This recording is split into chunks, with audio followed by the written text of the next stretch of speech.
बघा मित्रांनो, मी नॅशनॅलिटी व डोमेसाईल सर्टिफिकेट टाकलं होतं तर ते आलेलं आहे. बघा ॲप्रूव्ह झालं आहे. आता मी त्याला डाउनलोड करेन.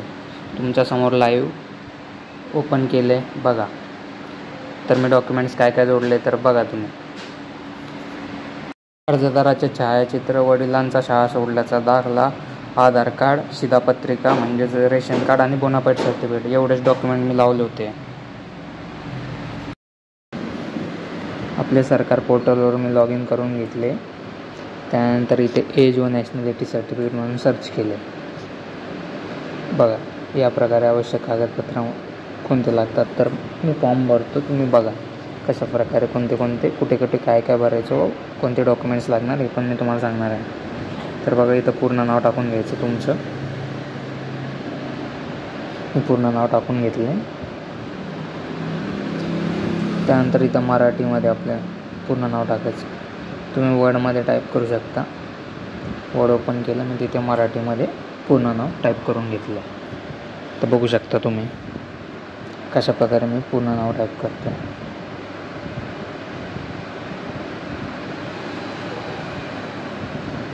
नाव टाईप केल्यानंतर इथून कॉपी केलं. इथे जाऊन मी पूर्ण नाव मराठीत केलं. त्यानंतर इथे समोर वडिलांचेच पूर्ण नाव टाकायचे. इथे इंग्लिशमध्ये व मराठीमध्ये दोन्ही भाषामध्ये तुम्ही नाव टाकून घ्यायचं.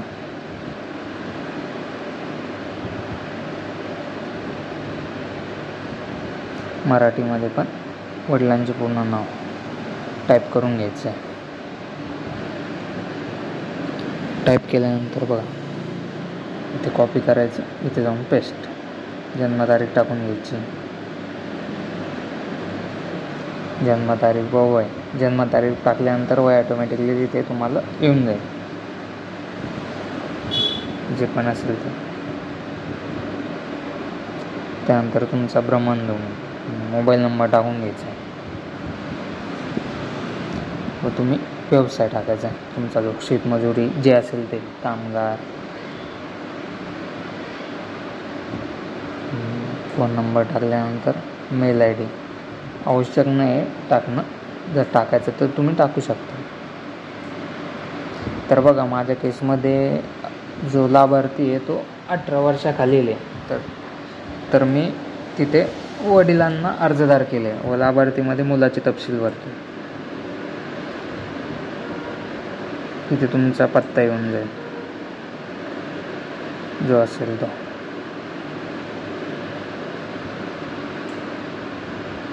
तुम्ही किती वर्षापासून राहता तिथे टाकायचे. 24, 25, 15 वर्षाचे जास्त पाहिजे. तर बघा माझ्या केसमध्ये मी 2001 टाकलं व 24 वर्षापासून महाराष्ट्रात राहतात असं मी टाकलेलं आहे. त्यानंतर लाभार्थीचे तपशील म्हणजे ज्याच्यासाठी आपण दाखला करतो त्याची. अर्जदार मी त्याच्या वडिलांना केलं आहे कारण तो 18 वर्षाचा कमी असल्यामुळे. तर बघा मुलाची इथे जन्मतारीख, ज्याचा आपण लाभार्थी म्हणजेच 18 वर्षापेक्षा कमी. जर तुम्ही 18 वर्षापेक्षा जास्त असेल तर अर्जदार आणि लाभार्थी दोन्ही एकच म्हणून तुम्ही टाकू शकता. इथे मोबाईल नंबर वगैरे टाकून तुम्ही वर्तमानपत्र, जर महाराष्ट्राच्या बाहेर येईल असाल त्याच्यासाठी पण वेगळे आहे.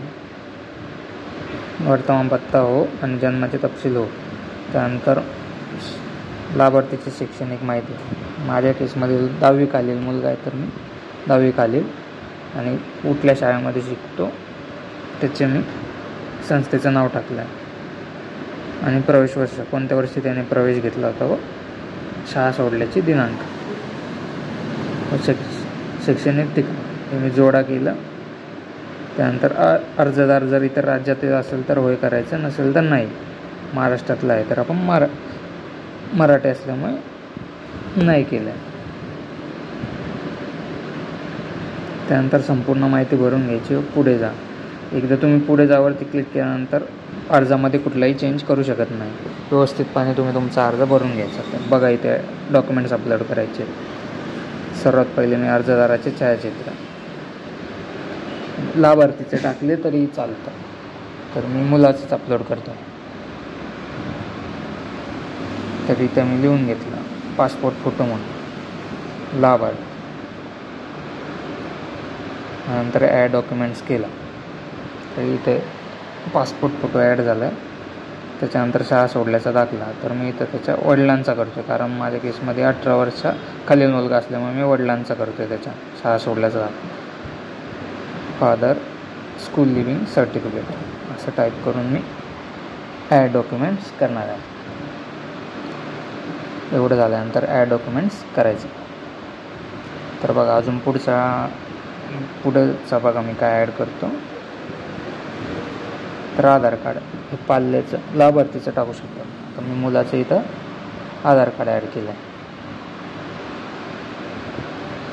आधार कार्ड ॲड केल्यानंतर तुमचं शिधापत्रिक आपण लागेल इथे, म्हणजेच रेशन कार्ड. तुम्ही रेशन कार्डची कॉपी आहे माझ्याकडे, स्कॅन कॉपी, ती मी ॲड केली इथं. आणि डॉक्युमेंट इन्फॉर्मेशनमध्ये मी रेशन कार्ड असं टाईप करून ॲड डॉक्युमेंट केलं आहे. तर बघू शकता इथं आपण कोणते कोणते डॉक्युमेंट्स केले इथे दिसत आहे. तुम्हाला वाटलं चेक करायचं तर व्ह्यू डॉक्युमेंट्सवरती जाऊन तुम्ही चेक करू शकता. त्याच्यानंतर बोनाफाईड मी ॲड करून घेतलं लाभार्थीचं. इथे बोनाफाईड डॉक्युमेंट इन्फॉर्मेशनमध्ये टाकून ॲड डॉक्युमेंट करून घेईल.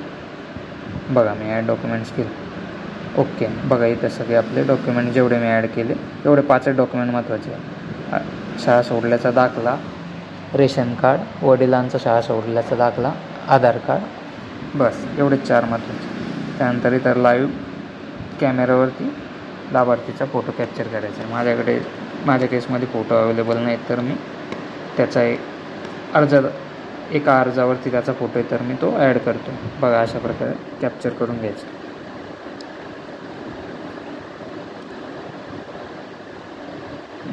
थोडासा अजून क्लिअर पाहिजे, तुम्ही झूम करून व्यवस्थित कॅप्चर करून घ्या. बघा कॅप्चर केलेला आहे.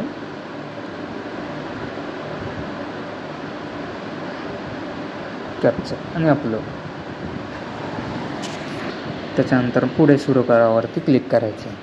तर बघा इथून सिलेक्ट पेमेंट मोड, तुम्ही पेटीएम वगैरे त्याच्यावर करू शकता. तर माझं VLE सेंटर आहे, CSC सेंटर, तर मी CSCमधून पेमेंट करून घेतलं. तर अशा प्रकारे तुमची पावती येऊन जाईल.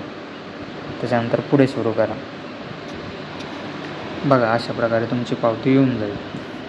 1 ते 2 दिवसामध्ये तुमचं नॅशनॅलिटी आदिवासी सर्टिफिकेट भेटून जाईल. तर तुम्ही त्याचं स्टेटस पण चेक करू शकता स्टेटसमध्ये जाऊन. तर मी इथे एक प्रिंट काढून ठेवली आहे माझ्यासाठी डॉक्युमेंटसोबत.